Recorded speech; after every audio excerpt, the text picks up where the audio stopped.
Hello everybody and welcome along to this week's episode of Total Football, where we like to talk football from all over the world.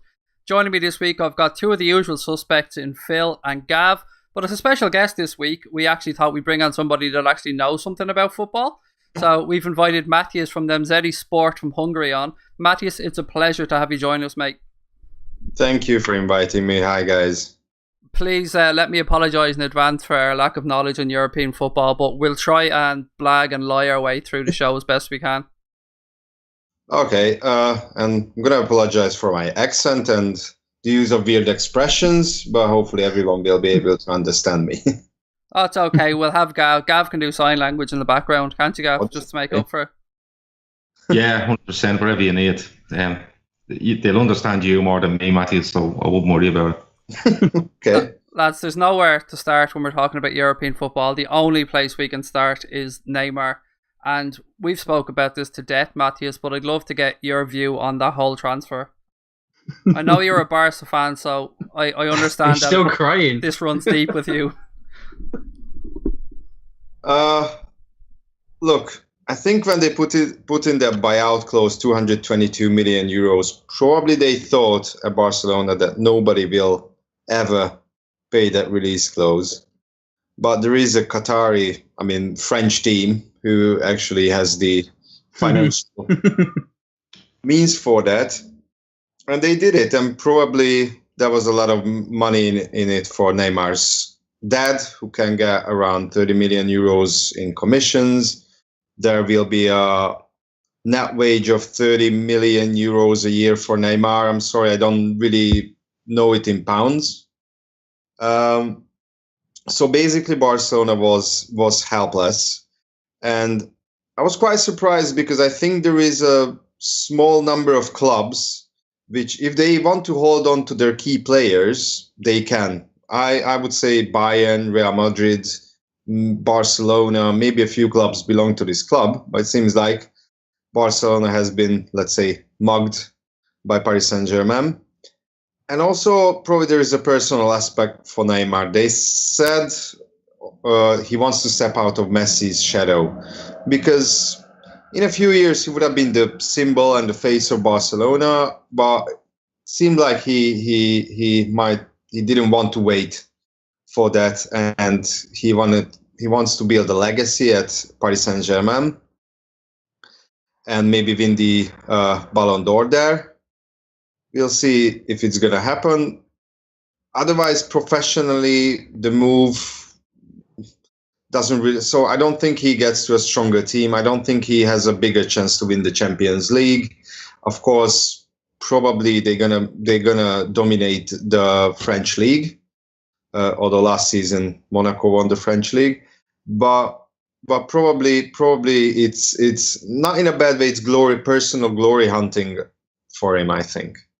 The move just smacks of a couple of things, and one, it's a money grab hugely because nobody can say that they've gone to PSG for sporting reasons. I don't care what anybody says. Barcelona and Real Madrid are the pinnacle of European football. With the exception of maybe Juventus from last season. But overall, Real and Barca have been where it's at for the last 10, 15 years. I just can't get it through my... Now, I understand the arguments, and I'm putting this out to all you guys on the pod, that he moved because he wanted to be the leading man and he wanted to be the figurehead of the club. But as Matyas rightly said, how long has Messi got at the top left, really? And that probably would have been the mantle for Neymar to step up and take in a year or two, so... Does anybody think that it's not to do with money? Let's just go with that one. No. Gav? No, it's all to do with money. It's 100% all to do with money.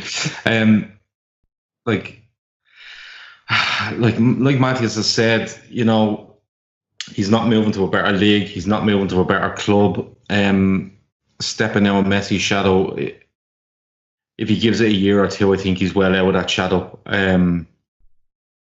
He's a brand. This guy is a brand. He's more a brand than he is a footballer now at this stage. You know, he'll make more, but he would have made more probably from activities outside of football than actual football. But with that contract that he's being given now, 30 million after tax or whatever way they're working it.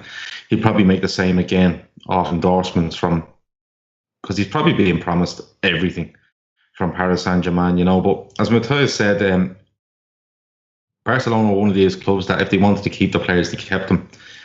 And he's mentioned a few players in that club now. That's over with. No club can keep any player they want. It's over with. It's finished. And the reason it's finished is because Paris Saint-Germain were allowed to get away with that transfer last week or the week before. And if you allow that to happen, clubs that have more revenue, have more income, have more of a history, they can go and do whatever they like now. And if you want to pull them up on it, they're just going to point at Neymar and Paris Saint-Germain and go, well, there's the barometer. So money talks, though, doesn't it? It is money, but it's the way things are gone now. It's nearly a one-upsmanship now. That's what it's going to be. Paris Saint-Germain are going to do this. You'll probably find Real Madrid will go on top if they can. Bayern Munich won't. They're too well ran, but I don't think the days of keeping a footballer at a club because of the club and the esteem that people hold that club in, I don't think it's there anymore. I think it's finished as of last week. Phil, just picking up on what Gav said there about it being a bit more than football and Neymar being a brand. The French president has come out this week and said that Neymar to PSG has been good for the French economy. Yeah, exactly. That blows my mind, to be fair.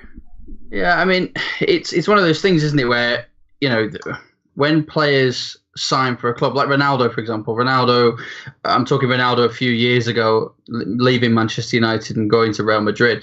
There were people who were then going to Madrid and going to watch a game and staying in the hotels and eating in the restaurants just because they wanted to go and see Ronaldo. They wanted the opportunity to go and see Ronaldo. Happens in Barcelona all the time. Fans that aren't fans of Barcelona will go to Camp Nou. They will go and watch Messi. They will buy shirts. They will spend the whole time knocking about the city, drinking in the bars, eating in the restaurants, just so they can go and watch this, God-gifted football player before his career's over. So it doesn't surprise me at all that he said it's impacting the economy. I think it's a massive statement for France as a league, because if I'm honest, their league bores the shit out of me. So I can't stomach myself to watch it. Now I might watch their games because I want to see how Neymar's getting on. But as we've said, this is not a challenge for Neymar. This was not I'm getting out of the shadow, although that might be what he puts in his book when he starts selling it for €25 or whatever the hell he'll put it on the market for. This was about money. And if I'm honest, part of me wonders whether I can blame him. It's the way football is in this day and age. Footballers' careers are pretty short in the grand scheme of things. How many footballers have we heard about that have gone bankrupt after they finish playing the game because they don't know how to handle their money? So it doesn't surprise me that teams like Neymar's team, and I don't mean his football team, I mean his management team, are saying to him, here's a move where you can pocket an awful lot of money that can see you for the rest of your days. You'd be stupid not to do it. That's true, but Gav, are we to just accept now that everything is just about money talks, and there's no soul to football anymore? Yeah, that's exactly what you have to accept. The game as a romantic game is finished. That's it. It's all money now, and whoever spends the most, look, we can all go on about the football club we support or other, romantic clubs around the world, but at the end of the day, money comes along and money talks, and it's as simple as that. It's unless a player has a really, really big emotional tie to a club, which that's getting less and less nowadays, you don't stand a chance. And you have to remember, Neymar's team could be telling him, what age is he? 25? Yeah. So Neymar's team could be telling him, listen, there's a massive move to PSG. It's a 5-year contract or whatever it is. And in 3 years' time, you've made 100 million in wages. You've made the same again in endorsements. You've won 3 French titles. You may win the Ballon d'Or, the European Cup, and he gets another big bumper contract and move in 3 years' time at 28. So he's probably hedging his bets on 2 massive moves in his career, and one sets him up for life. 2 off he goes to China. Everybody he knows up for life. So you have to look at it that way as well. It's not a footballing move. It's definitely not a footballing move. He could, like the lad said, he could stay at Barca, play another 2 years, probably with Messi, Suarez, probably win the European Cup in those 2 years. Messi and Suarez wind down their career. Both will be around 32 and 33, I think, at the time then. And he could become the man at 27, 28 years of age in his peak. But he could probably look at it and say, yeah, I can go off for 3 years while they play on and go back to Barca in 3 years and be the main man there anyway and make 2 moves out of it. So it's all strategic and it's all a business plan. It's not a football thing anymore. I think But you're spot on. sorry, guys. Yeah, go ahead. I think the way he handled it was a bit odd for me because to be honest, the whole thing surprised me. It was a bit out of the blue for me, although I never expected him never-ending loyalty to Barcelona. This is a guy who was born in Brazil. He played youth football in a club in Brazil, Santos. He played for Santos and then he went to Barcelona. So you can't say he has like a extremely strong emotional attachment to the club. Besides, he was very successful and he had some friends there and he had some great teammates there. But of course, I didn't expect never-ending loyalty for him. But for me, it was a bit odd, and I don't think he acted like a man. Maybe it sounds a bit harsh, but he never said a single word throughout this whole ordeal, which went on for weeks and weeks and weeks. And for me, it sounded like his own teammates, his own manager, Ernesto Valverde, didn't know what the hell is going on, if he's going to stay or if he's going to go. So I don't think it seems like, to me, he didn't have the guts just to tell his teammates that, hey guys, I'm leaving, bye. It's kind of like when it was decided he goes, he went to the dressing room and said goodbye briefly, and that was it. And then, of course, he released a statement or gave an interview, whatever, that it wasn't about the money, blah, blah, blah, blah, blah. But he didn't say a single word at the weeks leading up to the transfer, which for me looks like that, he didn't really want to take the flak or the responsibility for it. I think if I remember correctly, Barca were on their tour in the US, and then after that, Neymar had some sponsorship things to do in China, I think. And it was during that time, I think, that the deal progressed, and he didn't really want to head back to Barcelona to the training camp, so it looked like that's when it was all tied up.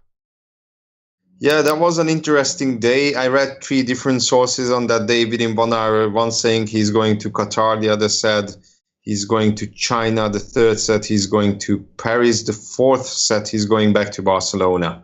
It's quite hard to figure out what's right and what's going on. Yeah, no, we struggle with what we call ITKs over here in the UK as well, and I'm sure that in the nose. So basically, guys that have a friend who knows something, kind of thing. Okay. But before we move on from this, Matyas, there's just one more thing I want to ask you about, and that's: do you think that there will be absolutely any repercussions from a financial fair play perspective on this transfer? Sorry. Do you think that there will be any repercussions from a financial fair play standpoint on this transfer? No, I don't think so. Because they're going to do some smart accounting.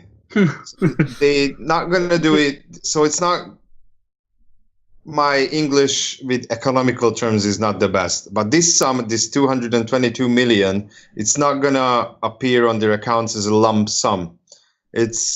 I think you call it's going to be amortization, yeah. Throughout the contract. So for 5 years, it's going to show up as like a roughly 44 million euros expense. Of course, if you put his wages with them with the taxes, I think his wages will cost 65 million euros a year for Paris Saint-Germain with the taxes. So of course, this is also a huge amount of money. But if they even this 222 million out for 5 years, they're going to be a bit cornered spending wise, but they're going to be within the limits of financial fair play, unless, because I read it today, that unless they sign Kylian Mbappe, who's of course going to cost well over 100 million euros. So afterwards, I can't figure out how they're going to do it, but probably they're going to sell another 3 or 4 guys as well, because they have some players who they want to sell, and they might sell Di Maria as well, who has a big salary and can command a bigger transfer fee. Well, if they want to sell Marco Verratti to Liverpool, I'm all over that. I'm happy enough to make that. Definitely go to Barcelona, but no, they can't go to Barcelona. No, if we lose Coutinho, they're not having Verratti. No. I think one of the biggest reasons he's not going to go to Barcelona that he's changed his agent recently to Mino Raiola. So my first reaction was that he's going to go to United soon. Yeah, probably. We'll Just before we move on to the Europa League and the Champions League, because I know that's your particular area of expertise with Nemzeti Sport, Matyas, there's one more club that's caught my attention over the summer, and I'm sure yours too, and that's AC Milan. They're after going out and buying Leonardo Bonucci, Andre Silva, Conti, Chanalog. I can't even pronounce that guy's name. Chanaloglu, I don't know. Çalhanoğlu. That's him. I think. Frank Kessie as well, and they're looking at Neymar or possibly Kalinic. So You don't mean that's Neymar. a whole host of names there after being purchased by AC Milan this summer. Yeah, it was a bit surprising because, the sale of Milan dragged on for about 2 years. There was a guy who pulled out in the end, and that was the current guy. I think his name is Yong Hong Lee, and it seemed like he doesn't have the money to buy the club. And then I think an American company helped him out. I think it's a hedge fund, but I'm not sure. But I was thinking, if this guy needs help just to buy the club, is he going to have money to reinforce it? And I think we got a really quick answer to that. But it's also the backroom stuff, or like the board level. At board level, they have really good people at Milan who were preparing for these transfers very well. And the other thing is they did most of them quite quickly, even before they started preparing for the new season, which is also a huge advantage for Vincenzo Montella, because they can work with these players, or most of these players, right from the start. And it's not like they're going to sign 3 or 4 guys at transfer deadline day. Maybe they will have one more big transfer, but the majority of their business has been already done by the end of July. I just realised as well, Matyas and lads, that I didn't even include Ricardo Rodriguez in that list either. He's a left back that's been mooted at Arsenal actually for many, many years. He kept being linked with Arsenal. But Phil, what do you think to AC Milan's business? They seem to have paid reasonable sums actually for a lot of the players, to be fair. They weren't just going out and doing a Manchester City on it and just paying whatever was asked. They seem to have got the players for, a reasonable amount of money in this market. Yeah. I mean, Bonucci was 37 million, something like that. Silva was about 32, 33. So they've done a good job. I mean, we're not talking discount prices here, are we? But they haven't had their pants pulled down either. And I think that's really impressive, as you said, particularly in this market. I've got to be honest, I think I quite admire what they've done. AC Milan are a fantastic club that haven't looked themselves over the last couple of years. In fact, they've had a bit of a shaky time, and it's actually quite sad to see when you glance over at the table and see AC Milan halfway down Serie A, and you're thinking, what on earth is going on? And then for somebody to come in and say, no, we're not pissing about with 2 or 3 years. We're going to get back to where we need to be, and we're going to start right now. So I think that's impressive. I also think if Liverpool aren't trying to figure out who's at the backroom staff of AC Milan handling their recruitment, then we bloody should be, because they are literally the complete opposite of how we organise our club. They get deals done on time, early and cheap. We don't get deals done in an expensive way that drags on. Are you trying to insinuate that our transfer business hasn't been top notch, Phil? I am certainly going to go that far, yeah. Absolutely. Gav, we spoke the other night about AC Milan and how it would be great to have them back at the pinnacle of European football, or at least in Serie A again, because they're a club that we all grew up loving and seeing some fantastic players. So fingers crossed, Gav, it looks like the start of good times again for them. Yeah, they're definitely putting themselves back in the mix, aren't they? Phil said it there. You look at Serie A last season. I'm not 100% sure where they finished, but usually when I checked them, they were in around 7th, 6th place, somewhere around there. They may have finished a bit higher. I didn't spot it come the end of the season, but they seem to have this attitude now where they've decided that you can forget about this progression of a couple of places. They've decided that they're going all in and they want to be in the mix come the end of the season with the likes of Juventus, Rome, and Napoli. And of course Inter, who have backing behind them as well. But no, like you said, Milan are a huge club, and you see everyone has this perception of Italian football with regards to the funding it has or the money it may have or may not have. So it can be a little bit easier for them to do business and go in and say, this is all we have, this is what we're offering, and the name AC Milan can get them over the line. The difference with Premier League teams is everyone knows that they've absolutely bag loads of money and they're going to push them all the way to get exactly what they need.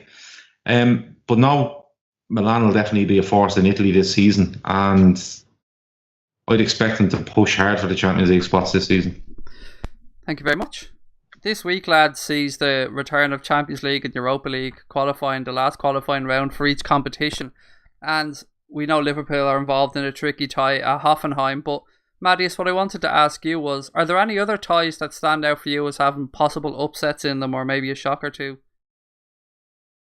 Well, for me, Celtic against Astana is also an interesting pair, because the reason why, because for Astana, which is a Kazakh side, they have a Hungarian player called Laszlo Kleinheichler. You're more than welcome to pronounce it as quick as possible. He was a national hero last year or 2 years ago, because he scored a very important goal to the Euro 2016 playoffs, because we qualified for the European Championships after like 40-something years.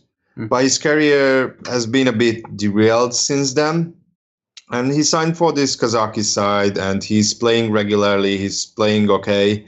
So it would be good to see him in the Champions League and revive his career.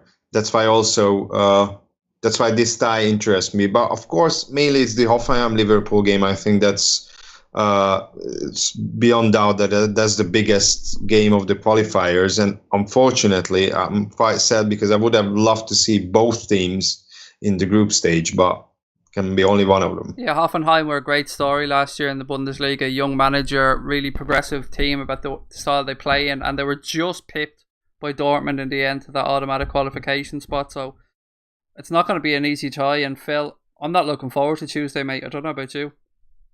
I'm not looking forward to it. No, especially after yesterday. But do you know? I actually called that I wanted Hoffenheim, because Klopp knows the Bundesliga, he knows the German mentality, he knows their way of football. So I think that could be a really interesting tie. But no, I'm not looking forward to it at all, particularly if that's our defence. That's because it's almost a you score one, we score two mentality, and that's pretty terrifying. There are a couple of games actually in the group stage. I was having a look, and there's a few that caught my eye actually. I think Young Boys versus CSKA could be an interesting game. Napoli-Nice is going to be a tasty fixture. Oh, yeah. Are you a fan of Young Boys, Phil? I'm not allowed to answer that on air. No, I'm not. And not their plastic pitch, and I know where you were going with that, so I'm swerving way right. But no, I'm not a massive fan of them, but I think they're two decent teams on their day. Stop smiling at me, because it's going to put me off. No, but genuinely, I reckon the Napoli-Nice game is going to be really tasty. I think that's a good fixture. Nice aren't got into it in good form, though, to be fair. They lost again at the weekend, I think, against Troyes, if I remember correctly. We're not exactly going into a great form. I know they cost me an accumulator anyway, I'm sure of that much. Also, it's an interesting time, maybe Istanbul, Başakşehir against Sevilla. Because Sevilla is a very decent, solid Spanish team, and Başakşehir has some former Premier League greats such as Gael Clichy and Emmanuel Adebayor. And it's never easy to go to Istanbul to play either, to be fair. Yeah. Gav, is there anything that stands out for you as a tricky tie? Yeah, Erwin. No, the lads, Napoli-Nice, like Phil said, that's a tasty one. That really is. I know people are saying about form, but to me, at this early stage of the season, look at the Premier League over the opening weekend. There's all sorts happening, and people losing their mind over one result on the opening day. It's madness. But no, Nice Napoli is a tasty one. Young Boys who have they got? CSKA Moscow. Yeah, Young Boys. CSKA can be very hit and miss sometimes. Like Phil said, the artificial pitch won't be a help to anyone. But look, it's a two-legged games. It can go like it sounds like a cliche, but it can go either way. It really can. If a team can put on a brilliant performance over 90 minutes, they can really put a tie to bed, that kind of way. But with regards to where one, I think way too much is being made of the game against Watford at the weekend. Yeah, there was problems. There was also a lot of positives there. But I'd still fancy us to go through. Of course, we're winning it, so of course we're going to go through. I know, but in all seriousness, yeah, when you look back at the weekend, I don't think it was bad as it was. It wasn't perfect. It wasn't good, but I don't think it was as bad as people made out to be. Slight mistakes cost us, and that seems to be our thing at the minute. But I'm sure we have our eye on this game, and it's these two legs. I'd still fancy us to go through. The other ties, it can go either way. If someone puts in a decent performance, they can close the game down. But they'll all be interesting to watch, definitely, especially with obviously the winners going into the group stages. Some very interesting teams there. Lads, before we move on, I want to get your dark horses for each tournament, please. So if I can start with you, Matyas, and give me a team that people might be expecting to do well in the Europa and in the Champions League. That people don't expect to do well. Yeah, a dark horse, someone that might surprise a few people with the results. Would be interesting to see in Israeli side Hapoel Beersheva, who last year was in the Europa League, was in the same group as Inter and Southampton, and they progressed from their group. They also have a Hungarian left back, Mihai Korhut. So it would be interesting to see how they're going to do in the Europa League again. For the Champions League, that's a harder question. I think, although the remaining weeks can really mess up Monaco, but I do think they had some really, really good additions, players who might not as be well known in Europe, like the one who just left. But I do think they will do really well again in the Champions League. Phil, how about yourself? Give me some dark horses. Well, I think one's a bit of an obvious one. I'm going for Europa. You've got to go for Lazio, surely. Lucas is going to drive him forward. That's exactly who I have wrote down here as my team. Yeah, yeah, no, I reckon that'll be good. By the way, they're just after winning the Italian Super Cup at a last-minute winner against Juventus by the looks of it.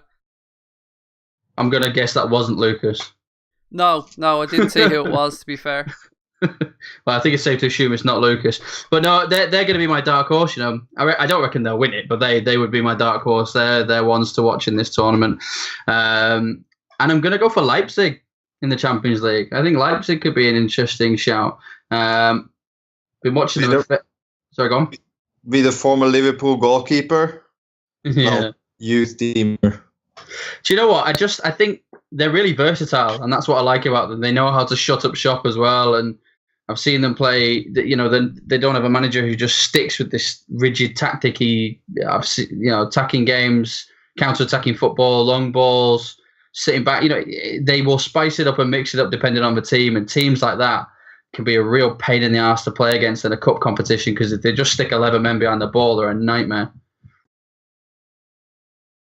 Gav, for you, anybody that we're not expecting that you think is going to shock a few people? I'm trying to think through who the teams are, but I'm going to stick in Italy as well. I'm really looking forward to Napoli. I think they can do really well this season. I love watching them going forward. To be honest with you, I don't know how good they can be at the back, but going forward, yeah, I think they can be really good. The obvious one for the Europa League is probably Arsenal. If they put their mind to it and they remain interested in the competition in the early stages, they're one to watch. But like the lad said, Lazio, sure, why not? Let's see how the Italians do this season. With Juventus getting to the final again this season, as they did in 2015, was it? They were beaten by Barca in the final. But yeah, I'll go with the two Italian sides. I don't really blame you, to be fair, Gav, sticking with the Italian teams. I think most of us have thought that they're going to do well this season. Matthias, before we move on, there was something that I forgot to ask you earlier on, and it's something that really interested me. Are there any transfers that you think have been particularly good business by European clubs this season, or have gone under the radar, or been really good value in this inflated market? Well, I think it's really trendy to say, but I think Matic can also have the reason why it was a good buy for United, Matic, because he has a good effect on Pogba as well. And I think today Matic played really well against West Ham. But Kolasinac for Arsenal, who didn't cost them a penny, was, I think, also seems like a bargain. Denis Ceballos for Real Madrid, who was, I think, quite cheap. It was in the region of maybe 20-30 million euros, who has the future in front of him. There's actually a couple of deals that caught my eye, Matthias, and I wanted to ask you about, and that's Douglas Costa gone from Bayern Munich to Juventus, and James Rodriguez gone from Real Madrid to Bayern Munich on a 2-year loan deal. They're not really deals that I think would have been given to Premier League clubs. Is that fair? I don't think so. Me neither. And it's a bit odd because I think if an English club wanted Rodriguez or Costa, they have way better financial possibilities than Juventus or Bayern Munich. And salary-wise, they can offer way more. Because in the market, the English teams can seem a bit crazy for me. But yeah, those are good constructions for Bayern and Juventus as well, and I think it was a good option for the players. I was quite surprised about Costa leaving Bayern Munich, to be honest. Not about Rodriguez because he was only a bit part player with Zidane. Although whenever he played in the later part of the season, he was quite good. So it's interesting that they didn't end up playing for an English team. Also, okay, he's not a low-key signing, but Corentin Tolisso, who went from Lyon to Bayern Munich to become their club record signing, which is like 40-something million euros. And I think in the long haul, he can be a great player for Bayern Munich. But otherwise, it's hard to say. I think Chelsea made a mistake letting Nathan Ake go as well. And £20 million, to be honest, if Kyle Walker cost £50 million something, 20 million for Nathan Ake, I think is a bargain as well. Odd that it might sound. And loan deals, I'm really interested about Tammy Abraham. There's a lot of stuff written about him. I didn't see him play against Southampton yesterday. And who I've seen play for Mönchengladbach last year, and Chelsea kept him. Andreas Christensen, he's a centre-back. He's with Chelsea now. He's not a new signing, but he's not been loaned out, yet, I guess. But he seems to be a good player. Well, bringing it back to Liverpool, Matthias, and the subject that we don't want to talk about, Felipe Coutinho. If Liverpool were to sell Coutinho and get the reported 100+ million, is there anybody in particular who you could recommend or who you'd have your eye on that we could go and realistically target to fill that void? Well, Liverpool going to get an awful lot of money for Coutinho if they sell him eventually. So we have to think about the region of £100 million, I guess, at least. So are you thinking about one-on-one replacements or just any player who would do well for Liverpool? Either or, to be fair, Matthias. If you can give me one player who you think we could get at 100 million, so be it. But if you can give me a couple that you think we might pick up for 50 million, then we'll take them as well. Slightly different player, but I'm a big fan of him, is Julian Weigl in Dortmund. He can't, let's say, dribble and he can't score as much as Coutinho, but I think he's a great player and would do well for Liverpool. the current market, it's really, I can say names. Like I could say Toni Kroos would do very well, but there is no way Liverpool can sign Toni Kroos from Real Madrid. So it's quite hard because of course Liverpool would have to go through the same thing as Barcelona, because clubs will know that, hey, Liverpool had just got £100 million, so let's just push our players' prices up, and up. There is one guy who might be really expensive, also slightly different than Coutinho, is Dembele, but he might also end up in Barcelona as well. You greedy bastards. Fucking hell, Matyas, it looks like everybody's gone to Barcelona. That 220 or 222 million euros that they have burning a hole in their pocket really is going to do some damage, isn't it? Probably 40 million less, because it seems like they signed Paulinho from Guangzhou Evergrande, China.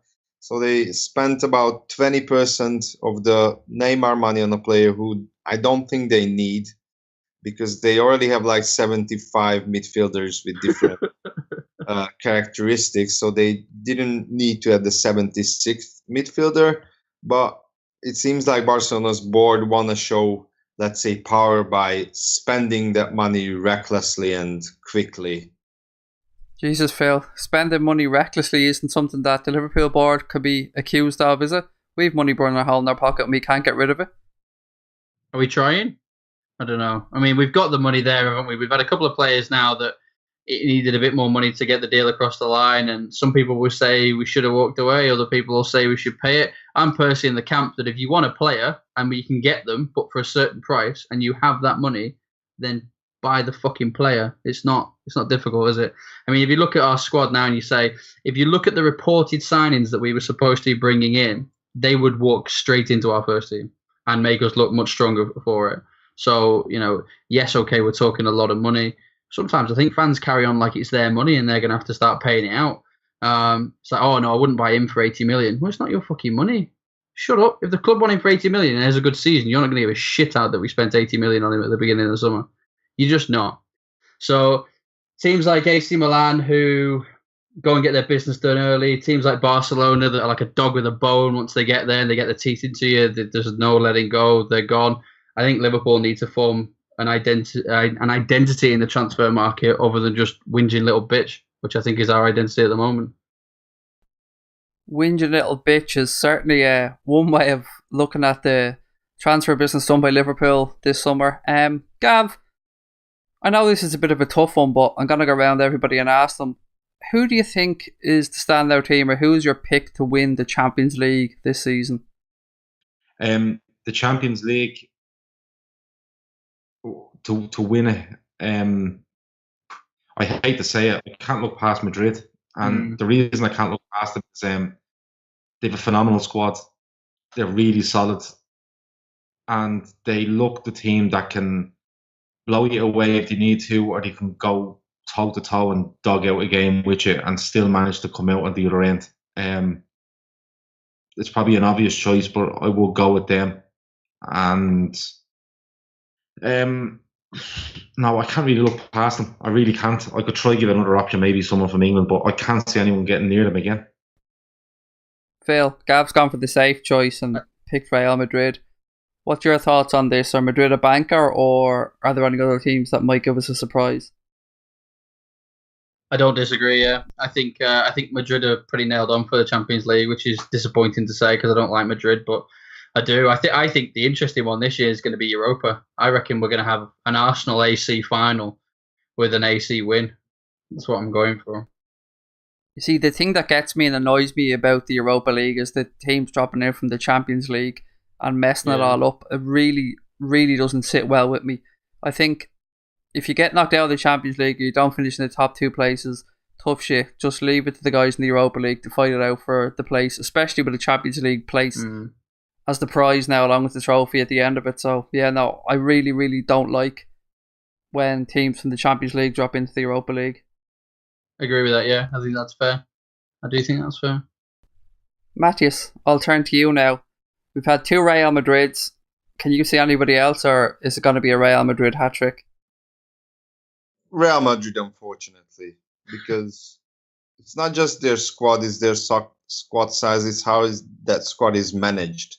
what Zidane did last year, basically they were in top form by the end of the season. And that, if you watch the Champions League final, it was so relentless, and they were in really good fitness in the second half. They didn't seem to stop, and they just like crushed Juventus in the end. So if he manages to do that this season and maintain that everybody's happy, everybody's playing, but also everybody's has the necessary rest as well, I think they're gonna win it again.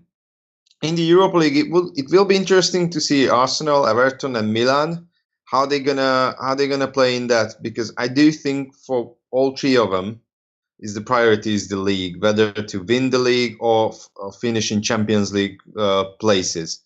So I do think if by the spring there is a race for the Champions League spots at the league, they will probably sacrifice the Europa League for the league's sake. I think Arsene Wenger already mentioned that he will use several younger players in the Europa League, because it's a bit, that Thursday evening is a bit unfortunate, I think, time-wise.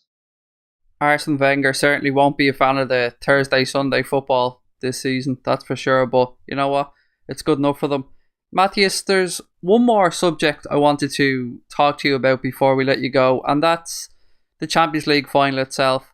It's been held in the Ukraine in 2018 in Kiev, and I just wanted to ask, do you have any concerns over the safety of the event, or do you just think that people that are worried about it are overreacting? You go to a lot of football games, so I'm sure this is something that you've encountered, security checks and stuff going forward. I do think they wouldn't have awarded the final to Ukraine if they would have any serious doubts about the safety issues, especially what happened in the past few years in Europe after these terrorist attacks. Last year, it was this year. I was in Cardiff. It was crazy. There was a lot of measures taken in place, like face scanners,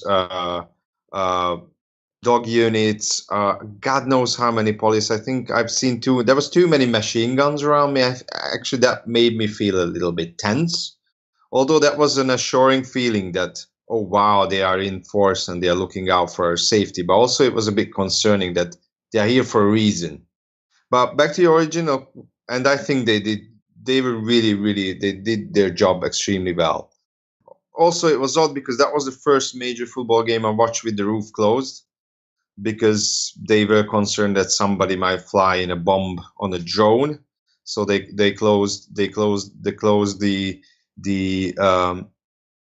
roof of the stadium, which was also a slight reminder how crazy times are nowadays. But back to the original question, I don't know how concerned UEFA about safety outside the stadium, because that's also can be a target for people who want to do bad things, people congregating outside the stadium, or like, I don't know, big squares or fan zones. Probably they take it to account. But I do think they wouldn't have awarded it if they're not sure that Ukraine can do it. And we shouldn't forget, Ukraine did the European Championship final in the stadium 5 years ago. I can't remember my colleague who was reporting from it saying anything bad about it. So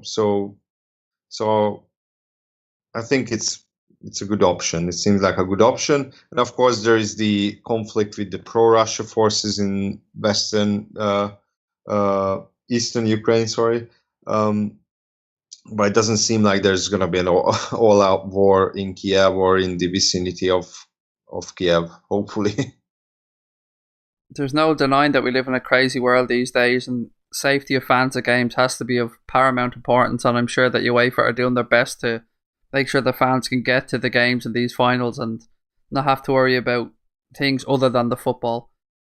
Matyas, I think that pretty much brings us to an end, but before I let you go, Matyas, how can our listeners find you on social media if they wanted to give you a follow or they wanted to catch up with your work?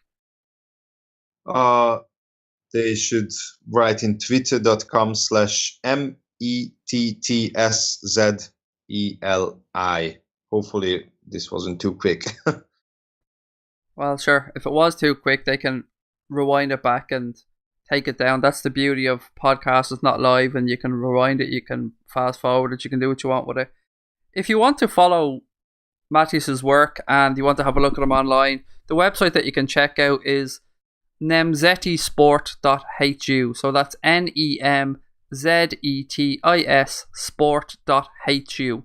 The lads drilled that one into me earlier on because I just couldn't for the life of me remember the HU part for Hungary. So it's nemzetisport.hu.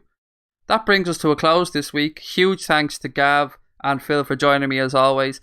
And it's been an absolute pleasure to have Matyas on the show. Finally having somebody with some actual football knowledge has been great. We'll be back soon with some more shows. Thank you guys for listening. Take care. Bye bye.